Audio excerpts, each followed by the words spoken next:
in so basically getting my master's in civil engineering with a focus in management. And so, like Selena said, I am an assistant engineer. So I basically deal with design work, planning, and also oversee some construction activities with our pipelines at Valley Water. Basically, these are pipelines that are going from our reservoirs. These are our raw water pipelines, recycled water pipelines, treated water pipelines that gets delivered to your homes or gets delivered to our groundwater. So those are just some of the things that I deal with on a day-to-day basis. And I'm really glad to talk about my experience and talk about green jobs. So I'm really thankful for Selena and those from the Prove It campaign for reaching out to me and my organization to talk about the importance of STEM education, especially with regards to minorities, with regards to Black, brown people, basically our people. So just to give you guys a little bit of my background, I got involved in the STEM field at a very early age. And the person who I want to thank for is my mother. She pushed me and my siblings to go into the STEM fields, knowing that it's an important aspect of this society, and knowing that it's something that will basically set her children up for life. So when I was basically in the 4th, 3rd grade, I was involved in many different programs that dealt with STEM education. And when I say STEM education, I mean science, technology, engineering, and mathematics. One of the organizations that I was a part of at a young age was called Green Scholars. And so that was particularly geared towards Black students, geared towards introducing them into the STEM fields, introducing them to STEM educators, STEM people in career, doing science experiments, learning about our culture and how we impact the STEM field as well. So I got some inspiration from people like Macy Jemison, who was the first African-American female astronaut. And then, of course, George Washington Carver, who was actually really instrumental with science in terms of finding different ways and different inventions that uses peanuts. And so those core people were people who basically inspired me to continue going into that field of STEM, science and engineering. And so also I was involved in, like I said, a lot of stuff. So I was also involved in a program called SMASH, which was it was the Summer Institute or honors program for minority students, so that it can prep students for college, and especially to inspire them in the field of science, technology, and engineering. And so with that, I was able to basically find my foundation on higher education. And so that was one thing that kind of propelled me into continuing to pursuing science, and also provided me with a really set structure on how to survive in college, because that's basically where a lot of us falls off, is higher education. I believe there's trying to remember some statistics, but when African American students pursue STEM careers in college, we basically fall off on that. Sometime during college, whether or not we're not having a really great foundation or a really great support system, a lot of us will no longer pursue these STEM fields and go on to different fields that are non-STEM. And so I would like to say that having a support system that really helped me. And that's evidenced by the numbers and the kind of how Black and brown people are underrepresented in the green job space, correct? Yes. So I believe there's only, for African Americans, we only represent around 11% of people who are in the STEM fields. And that's probably even lower for people who are inside the green jobs. And so basically, when we're not really having that foundation of support or having those resources that other people have, whether or not it's connections to other industries or connections to our teachers, that can falter us inside those fields. So let me ask you a question, because you just threw me for a loop, and I might ask you a lot of questions because this go ahead. is an educational forum. Is there a difference between STEM and green? STEM jobs, green jobs. What's the difference? So green jobs pertains to being more environmentally conscious. So those are jobs, whether or not it's your environmental planners, people who help make sure to see how human activities affects our environment, or recycling. Those, or basically sustainability. So dealing with wind, solar, hydro power, that's green jobs. But STEM is not, there's not really a difference. Green job is a part of STEM. So when I'm saying STEM, it's science. So green jobs require science. It's engineering. So green jobs require people to solve these problems in terms of how to solve our climate change, or how to deal with our climate change, how to deal with making sure that we have more cleaner energy. That's engineering and technology. Mathematics is basically coming up with these statistics on showing the trends of how we're going, how we're perceiving. All of that is encompassed inside our green jobs. So there's not really a difference. I would like to say that STEM or green jobs is encapsulated into STEM. Okay. That was a good answer. Thank you. I practiced. So if I'm interested in STEM jobs or in the green job space, how would I go about getting involved? I heard you talk about several programs. I know that we've spoke earlier, and I want to give a shout out to your mom. Thank you for letting her pursue her career and be an engineer and not a pharmacist. Yeah. Even though a pharmacist would have been good too, but then we probably wouldn't be talking today. So thank you, Mom. Shout out to you. So a lot of the programs that I've heard about in the STEM education space for young people cost money. Are there any programs that you know of out there that don't cost money? And then a follow-up to that question is, what do you think is the best way to keep people engaged in those educational opportunities, so that we are building a pipeline and creating more workers in the green job space? Because we talked about being underrepresented in that space. So how do we do that? Where do we start? And how would you create a pipeline to continue that? Yeah. So for me, it started at a young age, but really it doesn't really matter. You can start now in terms of getting involved. The programs that I was involved in were basically restricted to folks who were in elementary school, middle school, and high school. And there were there are some that you have to pay for, but I think a program that I mentioned was called SMATCH, which was, let me get the acronym for you guys here. That is a Summer Math and Science Honors Academy. So I'm giving you guys a little plug there because I'm part of the alumni for that. So again, that's Summer Math and Science Honors Academy. That is a free program, and it's geared towards minorities. It's geared towards the Black, Brown, Pacific Islander, Asian communities. And that program it really helped me, because it helped me in terms of knowing how to continue on with college, how to continue on with higher education. And so, like I said, that's a free program. You have to test for it, but it's now open in multiple locations. So originally it was in UC Davis, not UC Davis, it's in UC Davis now, but it was originally started at UC Berkeley. And so I was part of the UC Berkeley campus, and I was involved in there for 3 years. And now it's branching out to different colleges all over the US. And so what this program is that it's a summer program, but it also goes throughout the year.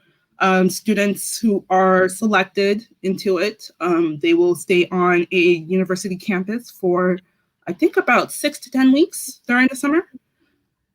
And so during that time, you are going through classes. You are going to science classes. You're going to math classes. You're going to classes that are meant to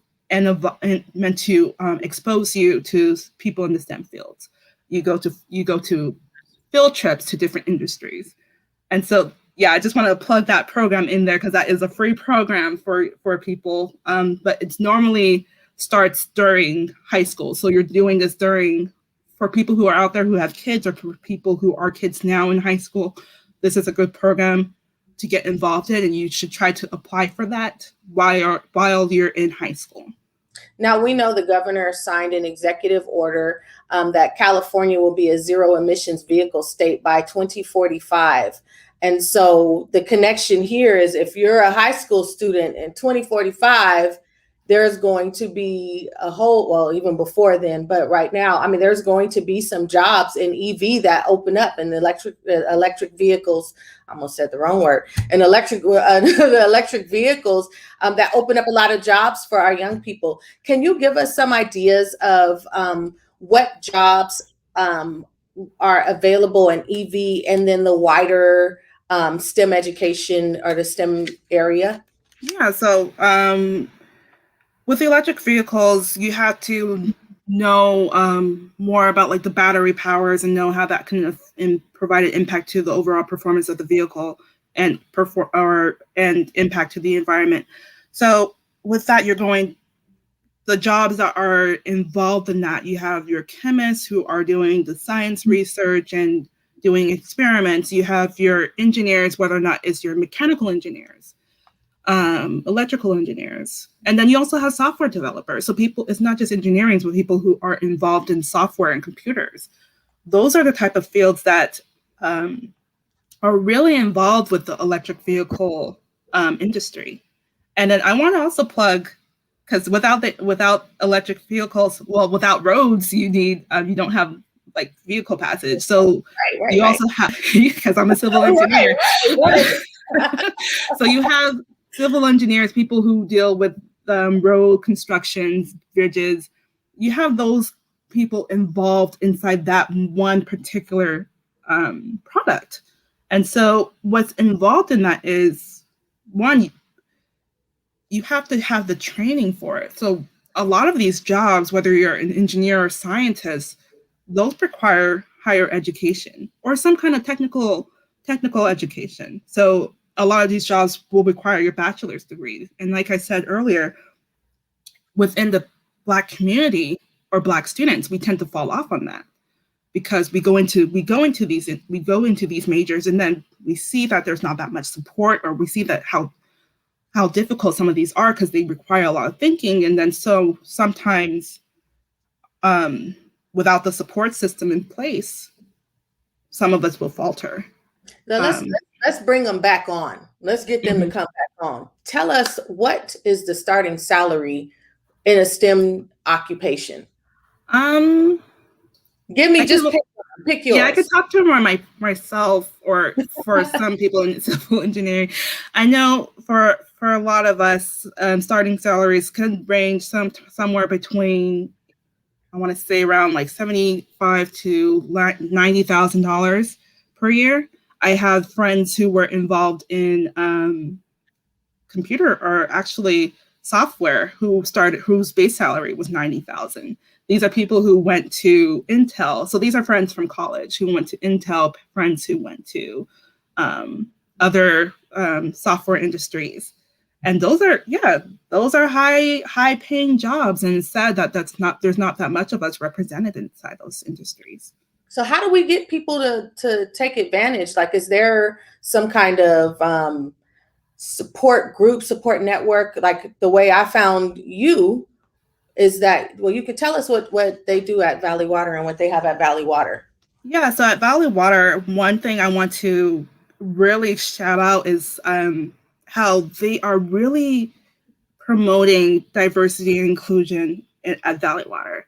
And one way we do that is through employee resource groups. So I'm going to give a plug out to the Association of Black Employees at Valley Water.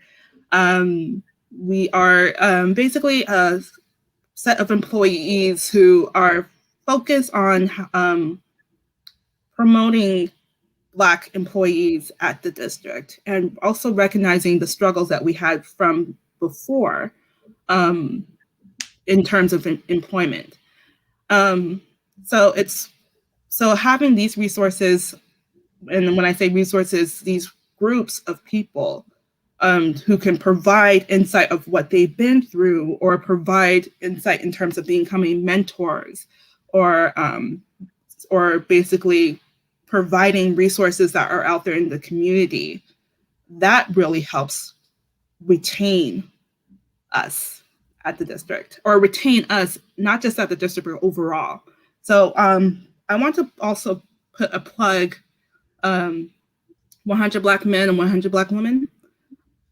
There's other societies, other organizations out there for people to look into, that also helps in terms of career development, or helps in terms of providing a support system.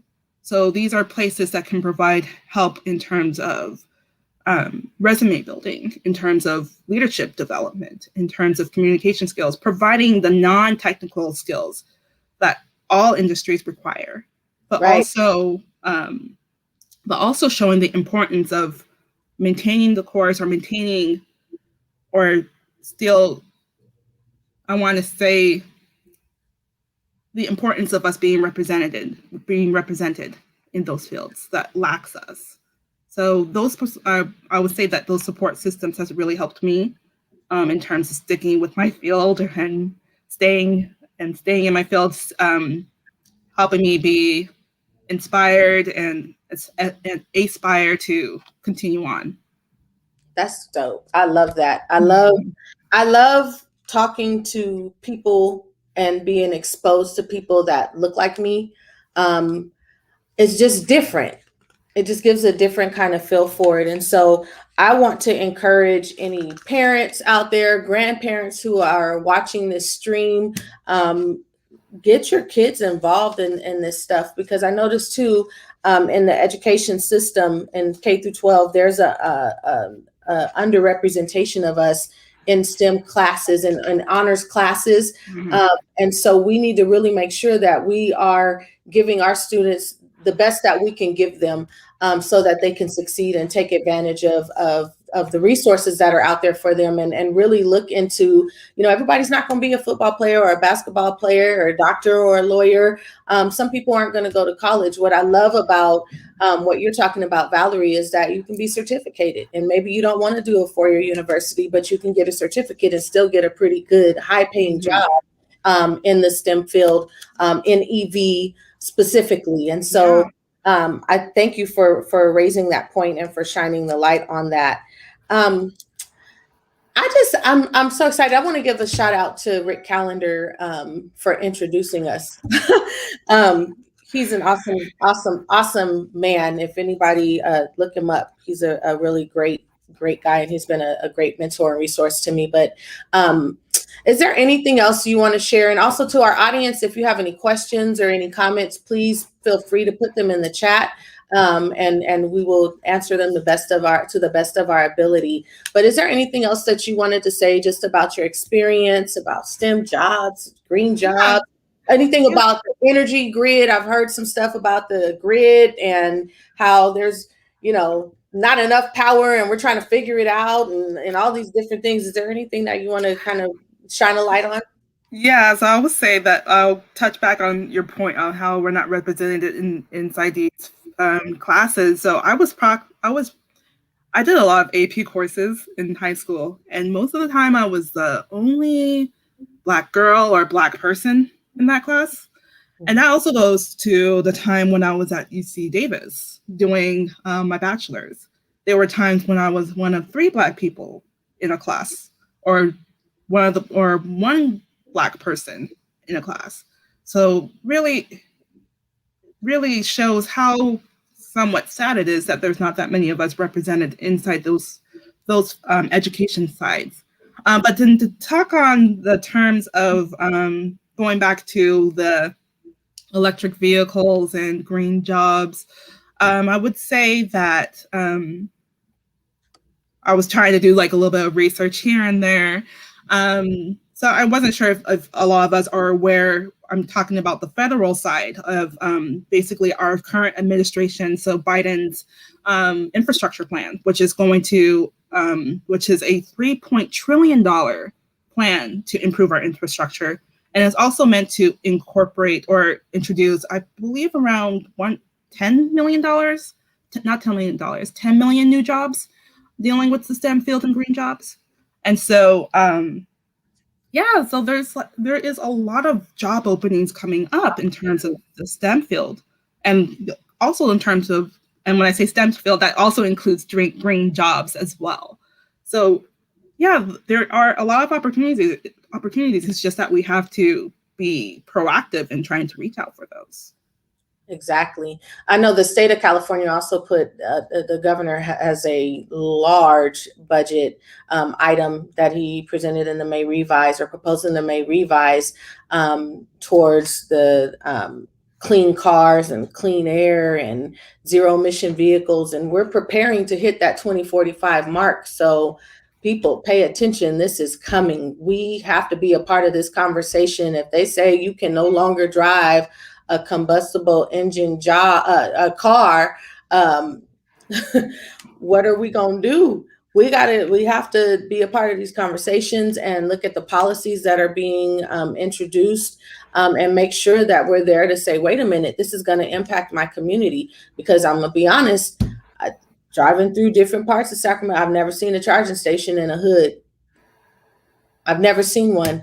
If they say, well, we're not going to register gas cars anymore, what are we going to do? We have to be prepared to either, be educated and empowered to have these conversations and say, hey, this is going to impact my community and we can't do it like this, or we're going to have to be prepared to comply with the law, and they're giving us time to do it.